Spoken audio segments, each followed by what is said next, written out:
Old Nazareth Church was a Methodist church from about 1874 to sometime in the middle of the 20th century, at which time it was abandoned. According to local legends, there was a large Bible on display at the lectern in the front of the church that could not easily be moved, and would become heavier and heavier when anyone would try to remove it from the building. It was like a pair of unseen hands pressing down on it. One story associated with the mysterious Bible says that two boys once broke into the church and tried to lift the Bible from its resting place. They struggled but could not move it. The more they fought to move it, the heavier it became. Another story is that two grown men tried to remove the Bible and even came prepared with a wheelbarrow. After struggling to get the Bible into the wheelbarrow, it started to become more and more heavy and difficult to move the further it got from the church, when finally the wheelbarrow collapsed. The men, now scared and feared the consequences of their actions, so they struggled to return the Bible to the church. However, their struggles became less and less, and the Bible became lighter and lighter the closer it got to its resting place.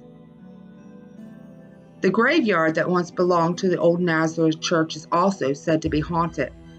People have reported seeing apparitions roaming the cemetery, heard voices right beside them when nobody is around, been touched and even pushed.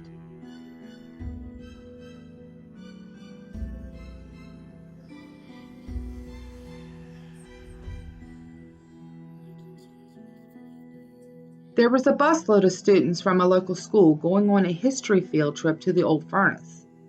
For some reason, the bus driver decided to take a shortcut through the back roads of the Pocomoke Forest. While somewhere in the middle of that forest, the bus started to have engine troubles. The driver pulled over and got out to check under the hood. All of a sudden, the student and teachers started to hear what sounded like people walking back and forth on the roof of the bus. Most of the students were curious, not scared, and started looking out the windows to see what the noise was. Seemingly out of nowhere, several horrible, ugly faces appeared in the window. The teachers told everyone to make sure all the windows were closed and tried to calm everyone down. One teacher left the bus to check on the driver to see if he was ready to leave. In front of the bus, there was a broken skeleton, but the driver was nowhere to be found. The teacher quickly slammed the hood of the bus, ran back inside, jumped into the driver's seat, and drove the bus back to the school. To this day, the bus driver has never been found, but people say they have seen him wandering the forest.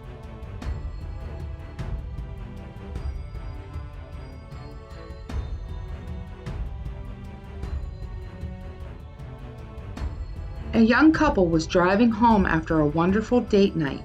The boyfriend decided to extend their time together, so he drove the long way to her home, through the Pocomoke Forest. Suddenly, his car ran out of gas, so the boyfriend drifted the car to the side of the road. While sitting there, they could hear something outside. The boyfriend got out to look, and when he returned to the car, he told her there was nothing, and he was going to go look for help. The boyfriend also told her to lock all the doors and do not turn around. The girl did what her boyfriend told her. He was gone for a long time, and she kept hearing noises on the roof of the car, but she never turned around to look. She eventually got tired and lay down on the seat, still not looking outside.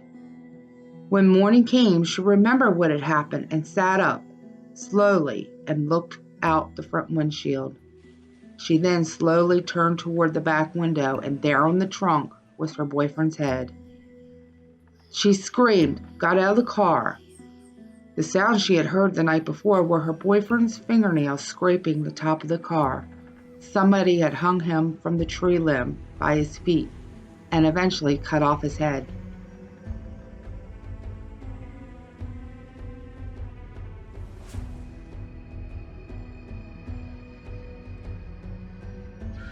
A young couple decided to go parking in the Pocomoke Forest one night.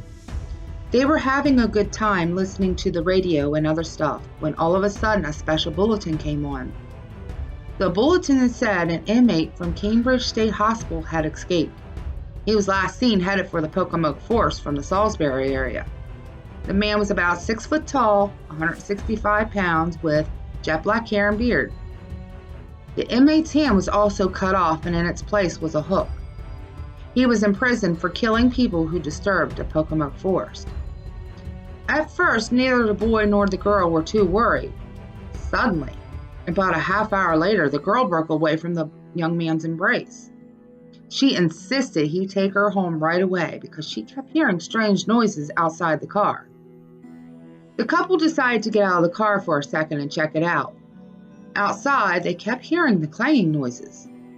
And when they looked in the gutter beside the car, there lay the hook. To this day, that crazy man has not been caught. He has been seen many times in the Pocomoke Forest.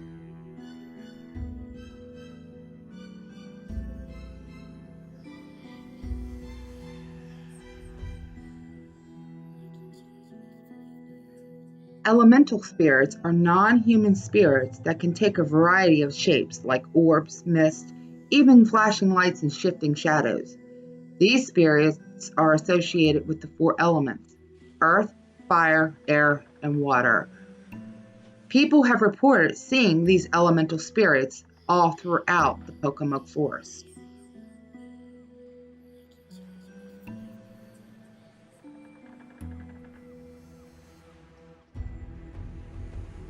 A guy from Westover was driving through the Pocomoke Forest to get to Snow Hill. It was late at night and he was all alone on the road. Somewhere in the forest up ahead of him, he saw a very bright object.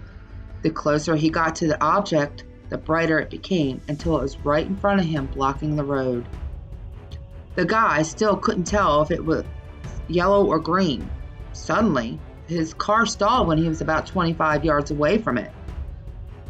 Too frightened to move, he just sat there in his car and watched it. It looked like a large yellow box of some sort.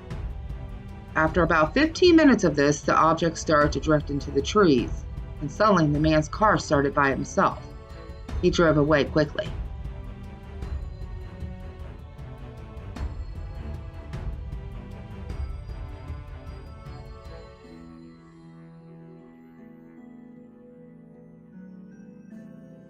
About 1921, Paul Walker was holding a revival in the Pocomoke Forest. Several of the local women had been converted, which angered their husbands. The husbands got together and planned to take their guns and beat up the priests and burn the church. When they arrived at the church, the leader of the mob went to open the front door, but for some reason he was unable to enter. He was paralyzed. The others from the mob tried to enter the church too, when all of a sudden a fireball descended on the roof. It split into two and went down both sides of the church. It scared the men away.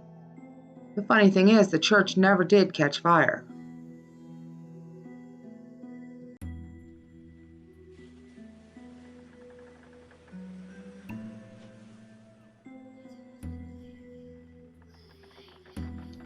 The Pocomoke River itself is pretty haunting.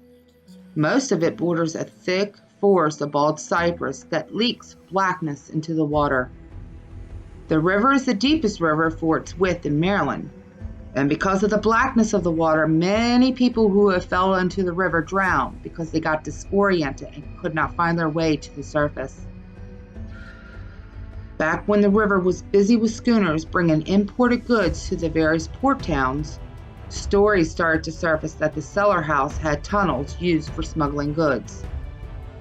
It was also stated that the plantation was built by a six-fingered sea captain as a wedding present for his bride. The captain would often travel for long periods, and one day returned home unexpectedly and found his wife pregnant, obviously by another man. The captain was enraged and banished his wife from the house and told her never to return. Meanwhile, he continued with his smuggling, using his tunnels to stash the goods on the property. The wife moved to another village and after giving birth decided to return to her husband and beg for mercy. She hired a raft to transport her and her baby up to the Cellar House. They set out one night on the raft, but the water started to get rough and the raft overturned. The baby and the old man drowned, but the wife was able to pull herself to shore. She continued on her way walking.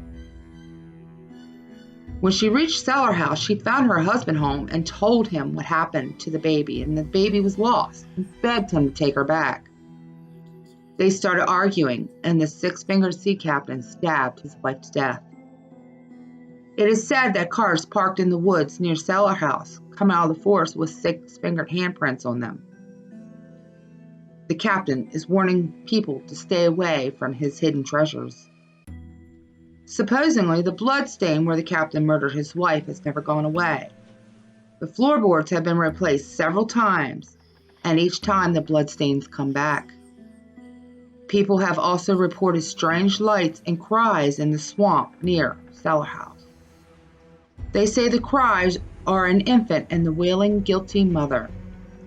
Some believe the mother is carrying a light, still looking for her lost baby.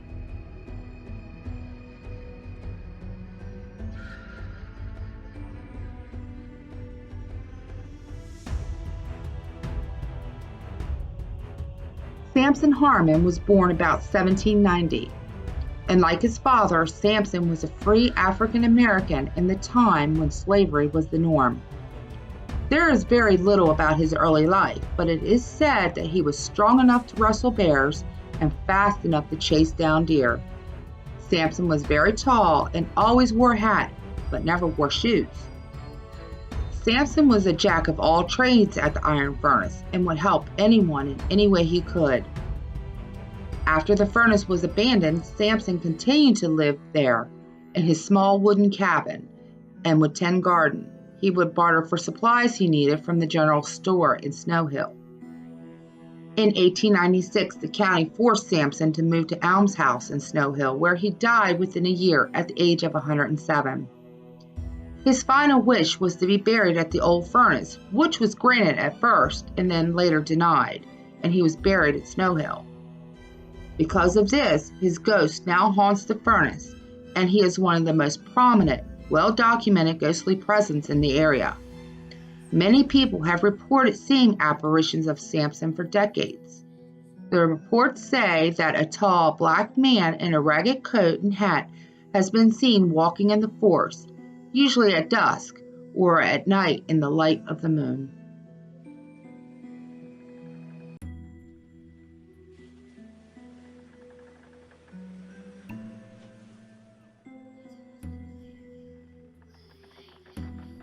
There are many ghosts that have been reported walking along the banks of the Pocomoke River, but these two apparitions reportedly glide across the swamp arm in arm. The pair have been seen several times from a distance, and most people believe that they were live humans, but thought it was strange because they were wearing the same clothing. One day while fishing in the river, a man got a closer look. He noticed that they were not walking along the riverbank because there was not a way for them to walk safely in that location. They were actually gliding across the top of the water itself.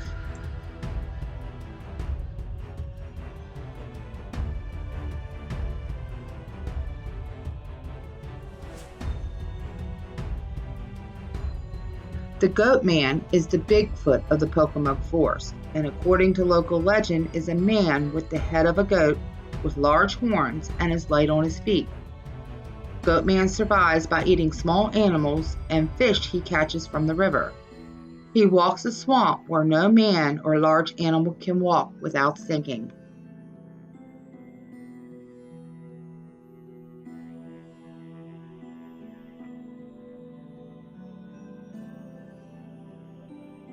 Witnesses have reported seeing apparitions of the many slaves and their children in the Pocomoke Forest and the swampland for years. Slave owners of the area are said to have raped their slaves and even sometimes the children, and then drowned them in the swamp, where their wandering ghosts are still trapped today.